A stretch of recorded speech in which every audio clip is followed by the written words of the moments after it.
My name's David Connearn. I'm an artist from England. I work in London. This is the first time that I've been to Korea, although I've been to Japan a couple of times, so the culture's not absolutely shocking to me. I had some kind of idea what to expect. Okay, I make drawings, like these drawings on the wall here, and have been doing that for the best part of 40 years now. I've got this very reduced practice. And it's quite interesting to be showing work here because there is some connection between the way that I make work and the ideas behind the work I make, and a particularly important stream of Korean contemporary art called dansekwa. I've made 3 works, or at least I'm making 3 works while I'm here. They're each taking, or at least so far, the 2 works that I've completed have taken about a month each to make, so that's fitted in quite well with the schedule. The first one was this line drawing, almost a metre square on the wall. And really I started making that work to kind of ground myself in my own practice. So I'm doing something that I feel absolutely at home with and very secure in, and I thought that would be kind of a good way to ground myself when I came to work here in this strange and extraordinary place. And the second work is the one behind that to the left, slightly larger drawing, which is the number sequence for the square root of 2, where it's the second quarter of a million digits in the number sequence of the square root of 2. And this is a kind of reflexive work about materials. The square root of 2 is the thing that defines the ratio of edge lengths on A-series paper. So it's a kind of absolutely fundamental constituent of the materiality of A-sized paper. And so AO paper, which is paper exactly the same as this one here, is a square metre in area and has edge lengths which are in the ratio of 1 to the square root of 2. And so these digits are the paper really describing itself, its own materiality, in the terms of that materiality, which are mathematical. So that's the second work I've made whilst I've been here. And that work is also related to some line drawings where I use the number sequence of root 2 to produce a drawing using lines of different thicknesses. Rather like the first drawing, the actual first line drawing that I made for photographs for your administrative purposes, that headshot of me with a small drawing. Okay, there's a third work that I'm making, which is to do with my response to various refugee situations that are going on in the world at the moment. There's an ongoing one with people arriving in small boats in England, where there's been a very deleterious and inhumane response from the government, which has actually caused the Home Secretary to be removed from office very recently. And so I'm making one of a series of drawings which are based on some of the documentary statistics for refugee arrivals.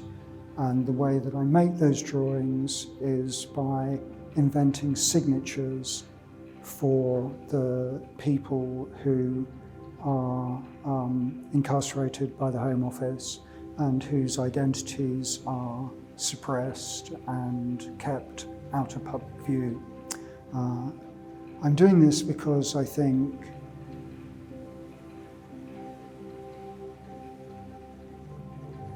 that artists in general, and myself in particular, have a responsibility to humanity in very general terms,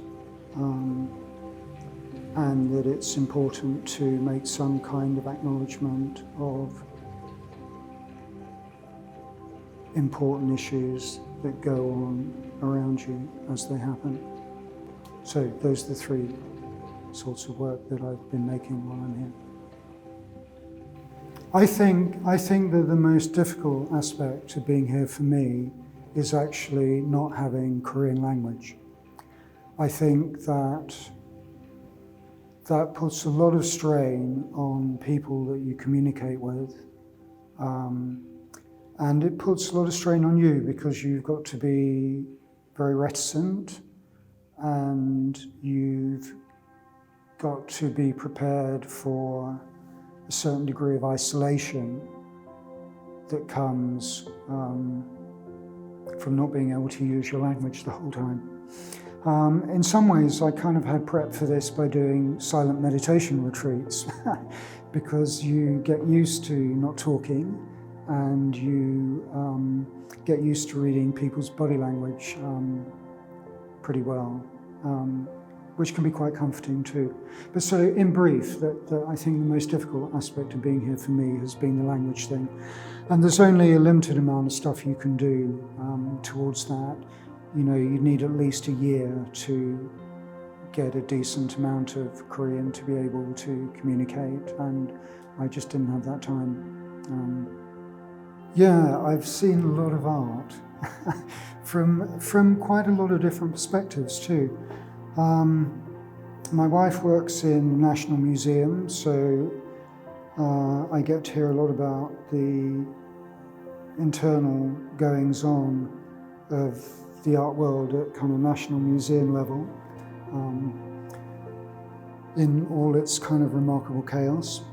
I also worked for an American artist called Sol LeWitt for the best part of 15 years. So I saw what it was like fooling around the art world, kind of at international high level, making works in museums, public spaces, that kind of stuff. And I've had my own practice, making exhibitions now for over 40 years. And so what I think the most important thing an artist has to do is tell the truth. And that's to tell the truth as you see it for yourself and tell it to whoever it is that is prepared to hear it. It's an interesting time to be thinking about the environment. Most of the current scientific information tells us that tipping points in environmental change are being reached faster than anybody had thought was going to happen. And the situation is incredibly serious and incredibly deleterious.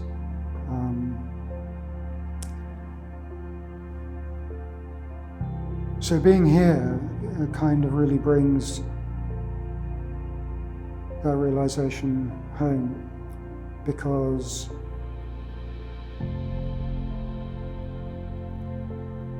one of the kind of defining cultural practices of the island, which is the henyo diving, is being affected by it. And so you see a very particular aspect of that reality of environmental change happening here. The natural environment of the island is phenomenal. My understanding of the kind of society on this island is that even though it's small, the issues facing it are kind of complex and quite dense.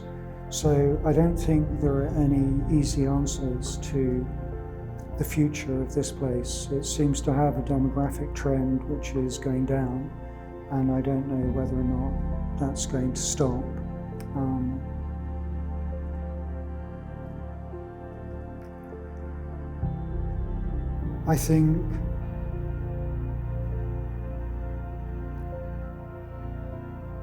I think it would be a good idea to try and control the level of tourism and not have the island swamped by tourists, because I think that makes it quite difficult for people that live here, at least in the reports I've had from them. Days when there are loads and loads of people around are difficult days to negotiate unless you're running a shop or something like that. I think one of the things that could be done by way of protection is to make sure that the important archaeological sites are properly documented and are properly cared for according to the national legislation. And one of the issues with these is probably checking out what's happening to the dolmen. Because there seems to be some confusion over whether or not those sites are bona fide or not. And that confusion will also impact on the developability of those sites. So in terms of absolute protections, one of the things that needs to be done is the kind of historical documentation of those sites needs to be looked up and improved if it's inadequate at the moment.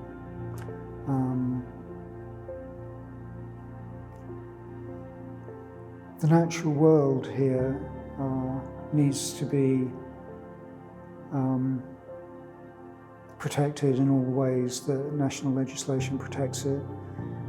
And that means things like the snakes, lizards, insects that people tend to swat and kill, and generally at AiR, lace with poison. Really, this needs to be kept to a minimum, and if possible not done at all, because most of these species are either rare or, in case of snakes, actually protected. Just need to bear all those regulations in mind.